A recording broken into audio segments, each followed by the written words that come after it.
Hi, quick reviews. It's me, Sergio. So we'll continue with our SPSS episode.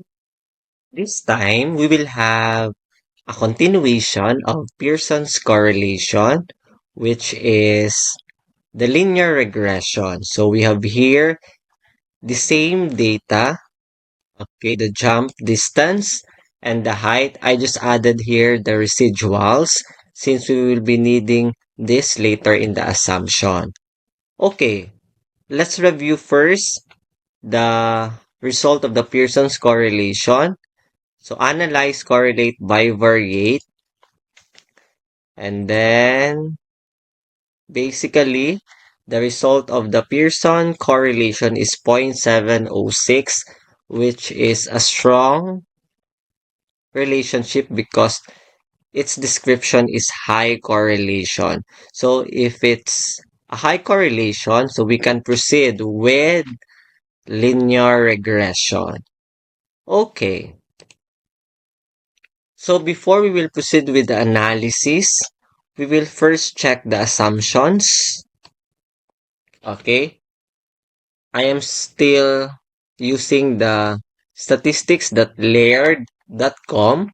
So in here, it says linear regression is the next step up after correlation. That's why I presented first the Pearson's correlation. So we'll proceed immediately with the assumptions.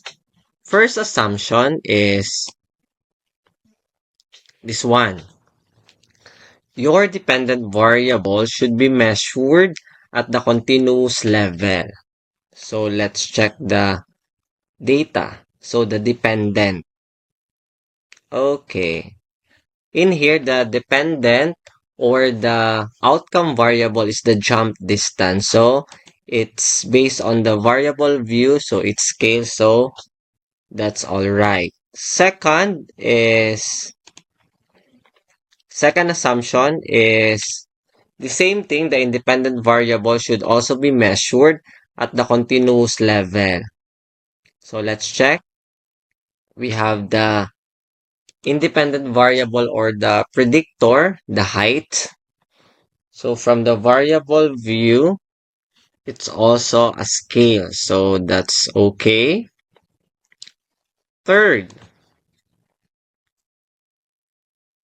there needs to be a linear relationship between the two variables. So we have presented this one before in the Pearson's correlation, but we'll also present it here. So let's see. We'll use JASP, Jeffrey's Amazing Statistics Program. So we will open, that's part of the recent file. So regression, correlation. Okay, we'll include this one in the variables box. Scatter plot. Okay, so from here, we can say that it follows that or it satisfies that assumption. So we can proceed. Okay. Fourth, there should be no, this one, there should be no significant outlier. So from the scatter plot, okay, it is also satisfied. Five, this is a new assumption. You should have independence of observations, which you can easily check using the Durbin-Watson statistic, which is a simple test to run using SPSS statistics. So it has something to do with the autocorrelation. So let's see. We can actually see this one later when we perform the analysis. But prior to this, okay, I would say that given the data, it passed that or this assumption. So we will review this one later. Number 6, your data needs to show homoscedasticity, which is where the variances along the line rather, of best fit remain similar as you move along the line. Okay, so to show this, okay, we need the residuals. That's why I have here, okay, two residuals, the standardized and then the predicted. So we are this one. So we are going to show this one later when I will show you how to get this. Okay? But basically, okay, this assumption is also met given the data. So we will show this one later, the homoscedasticity. Okay? So this must be avoided. The heteroscedasticity. And number 7, the last assumption, this one. Finally, you need to check that the residuals or errors of the regression line are approximately normally distributed. So once I perform the analysis, we will go back with this. But basically, these are all satisfied from 5 to 7. Okay? Let's proceed with the analysis using SPSS. So analyze, regression, and linear. Okay? And then for the dependent variable, we have the jump distance.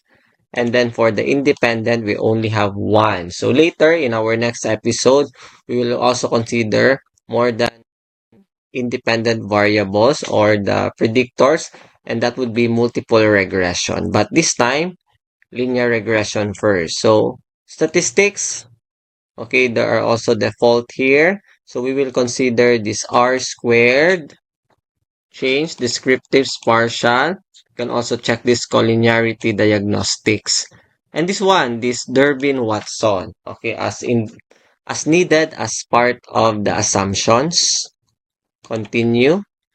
And then, this one save, I actually checked the standardized under residuals and standardized under predicted values. Okay, that's why we have here two, okay, which will be needed for the test for homoscedasticity. Okay, so we will not check this one anymore since we have here now.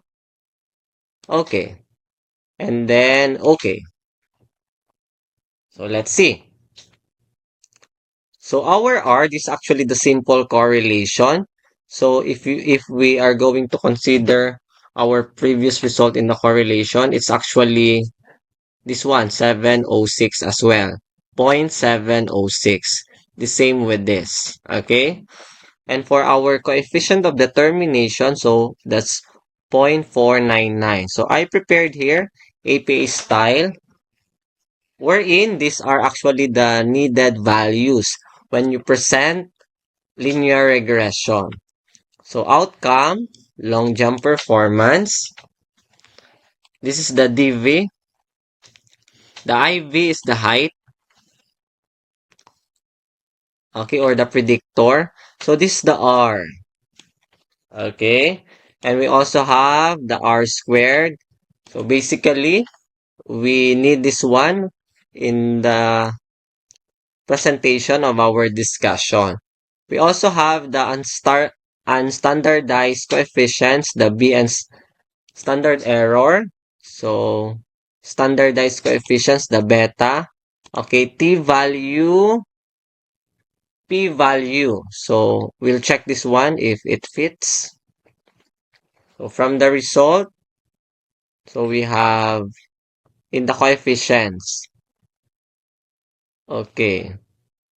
0.230. That's correct. Then the other one is 0.005. Correct. And of course, it is significant. We need also the F and the overall p-value, the 0.005 as well. So where is it? So in here, in the ANOVA, this one. Ayan. This one. Ayan. And then, we also need this Durbin-Watson. So the value is 2.064. So it is acceptable since I will provide this one, a citation where the acceptable DW statistic is between 1.5 and 2.5. So it passed. How about the assumption on homoscedasticity? So we'll use this, okay? So we're going to consider the residuals, okay? And then we'll include this predicted together with the residuals, okay? And then, okay, scatter plot. So this one. So basically, in our, okay, presented assumption, so it looks like this one, meaning, okay, we were able to show the homoscedasticity, okay? And last one will be the normality test, okay? Normality test. So we can use the residuals, this one, okay? Analyze descriptive statistics, okay? And then explore the residuals plots, normality plots with tests, continue. Okay, let's see. Okay, so the result of p-value is 0.920, which is above 5%, meaning the residuals, okay, considering this, of the regression line are approximately normally distributed. So basically, okay, from here, we were able to show that linear regression is really applicable for the given data, and of course we were able to, okay, to consider the important values. So these are actually the important values and considerations when we present the result from linear regression. So again, okay, again, to perform linear regression in SPSS, let's analyze regression and then linear.